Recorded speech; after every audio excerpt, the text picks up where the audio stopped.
All right, Sue's here. We're ready to go. Percy, why don't you kick us off with our first question? Awesome. That is a cool jacket, Sue. Great there. Hey, I'm just Bringing the Letterman back. it looks awesome. Hey, can you take us through the last play in the fourth quarter there? Just how was that play supposed to happen? Last play in the When I turned it over. one. Yeah, so basically we were just trying to we got the ball in. Basically what we talked about it at in the timeout was, tie ball game, 14 seconds or so, whatever it was left. We're either winning or we're going to overtime. So we kind of established that. So I executed it.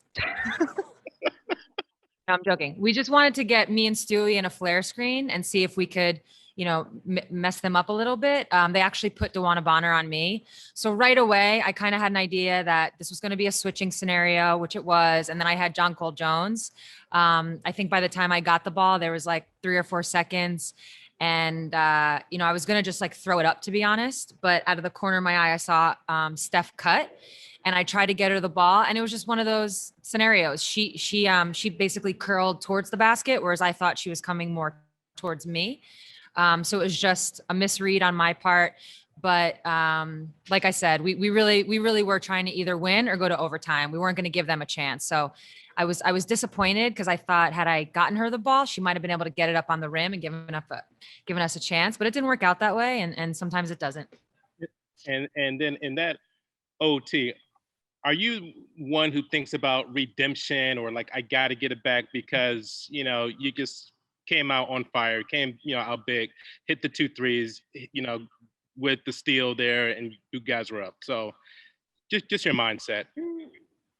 Yeah, no, I think it's not so much redemption. It's just I've played in so many games where I've played really poorly, but at the end. It doesn't matter. It doesn't matter if you've hit 10 shots in a row, or if you've missed 10 shots in a row. There's always the next one, and that's the one that matters. So even though, early in the game I couldn't hit, even really like middle and late, it's not like I was on fire by any means, but it was a new 5 minutes. It was a new game. So you just go out there and play it.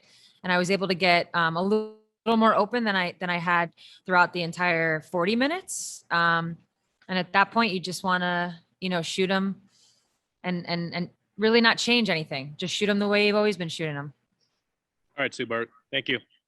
Hey, thanks, Percy. No problem. Doug Feinberg, go ahead, Doug.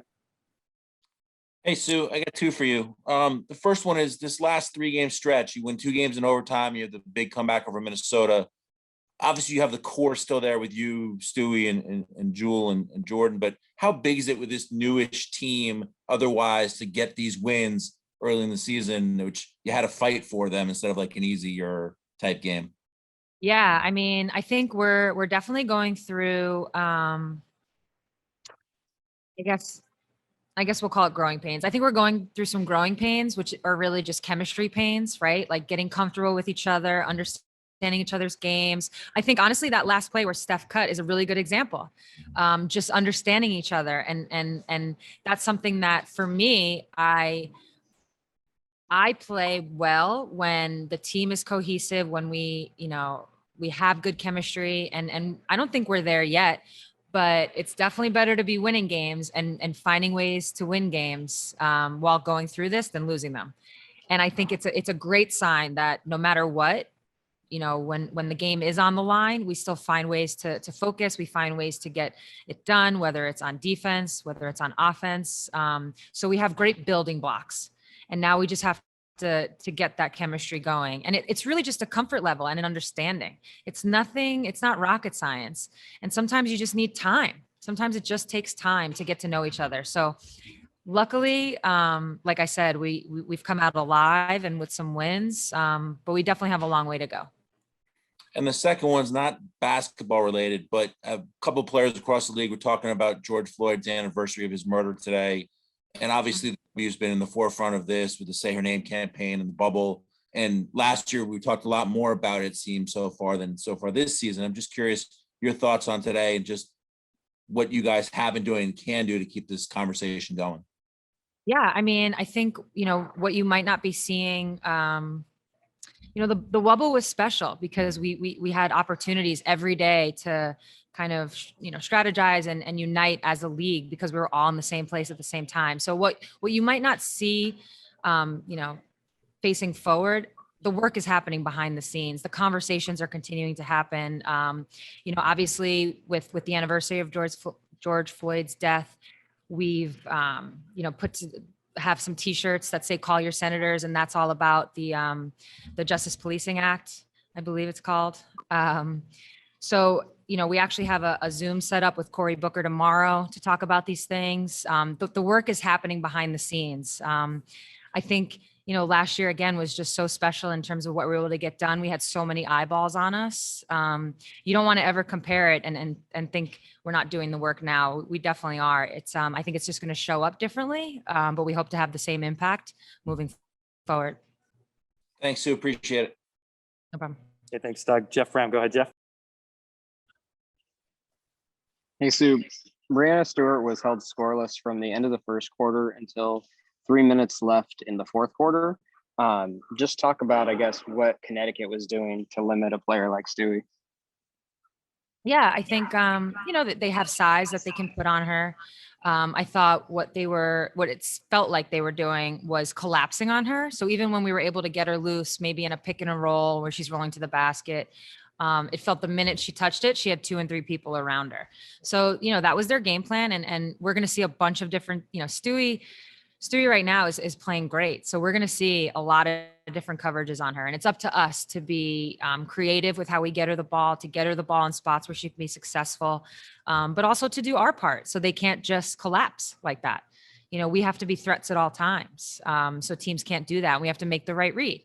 So, it's kind of touched on what I just, how I just answered Doug's question a couple minutes ago.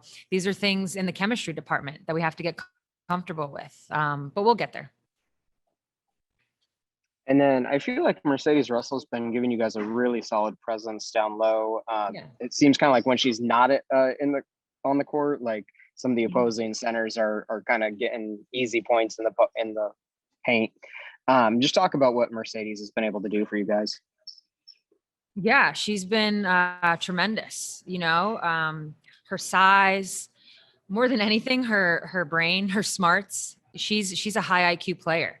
So she just she gets in good positions, both offensively and defensively. Obviously, she's comfortable. She's played here a couple years with us, and again, though, it goes back. It circles right back to her size. She's tall, she's big, and so she can guard a lot of these players one-on-one, which is really beneficial for us because in the situations where we have to go trap, it obviously puts us in some scramble situations defensively, and that's always a little bit harder and usually can end poorly for you. So with Sadie's on the floor, it gives us a whole new look. And then last one for me. Both you and Connecticut had 6 3-pointers at halftime. Both of you were shooting the ball really well.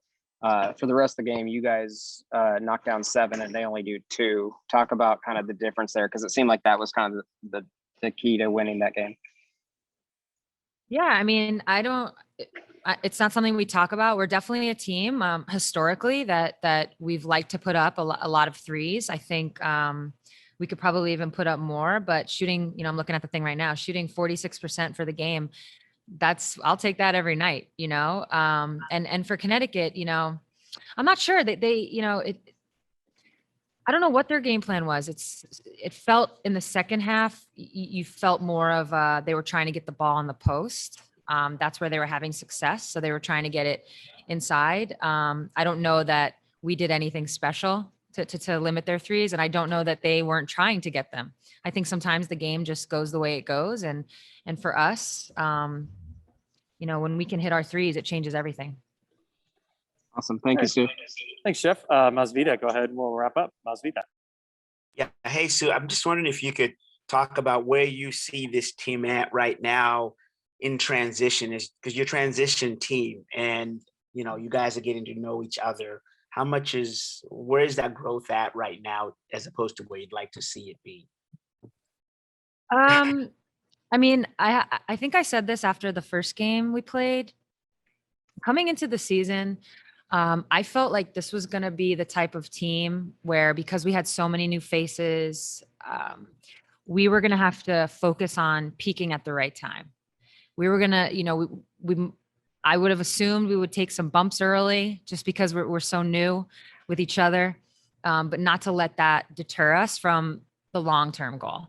So again, the fact that we are, not where we want to be from a chemistry standpoint. And by the way, that when I say chemistry, just so we understand, that's purely on the court. This team is great off the court. It's nothing like that. Just wanted to clear that up. So, it's just that cohesiveness. How about that? So it's that cohesiveness on the court that we want to get to, because that's the way our system works. That's when we thrive. But yeah, so that's a work in progress. But the fact that we're finding ways to win, even though we're not exactly where we want to be, is clearly a great sign. And I think, I don't know. It's like, I'm tempted to say the sky's the limit, just because we're just scratching the surface. We're taking baby steps, but we're seeing glimpses. And so we just have to kind of stay the course and see what happens. As a distributor, I mean, is this something new for you in terms of going back to the chemistry question, right? And we're talking about familiarity on the court. Is this something new for you? Do you ever remember in your career where, you've had a team that's talented, but you're having to kind of feel each other out, where people are going to be, where the ball should be, that type of thing? Yeah, I mean, I'm sure if we sat here long enough, I could pull years for you, but it's really any time you have, I don't know how many returners we have. What's the number? 7, 5, 5 returners, 6, 7. Anyways, it's basically like half the team almost. So anytime you have, half the team is new, this is what it is. So anytime in Storm history, anytime in WNBA history, when half your team is new, this is what it is. And that's why I always say the team that brings their core back year after year is always going to have a head start on the season. They just are. And right now, that's not the case for us, and that's okay. It's not new to us. It's not new to other teams. It's just kind of the way the cookie crumbles sometimes. And like I said, we're just we're getting through it, but we're making strides. And things like rotations are starting to settle in. Hey, by the way, we had Katie Lou. Now we don't. Then we'll get her back. We had a lot of Sadie's and Piff missed the first couple games. So there's some things happening, and we haven't even had our full group yet. So, like I said, we got a long way to go, but to win while going through that is a great thing. It feels good. So we just want to keep it going. And if we lose some, we still can't lose sight of where we're trying to go. And that's just peaking at the right time, except in those Commissioner Cup games. You know what I'm saying? Yeah, got to keep those.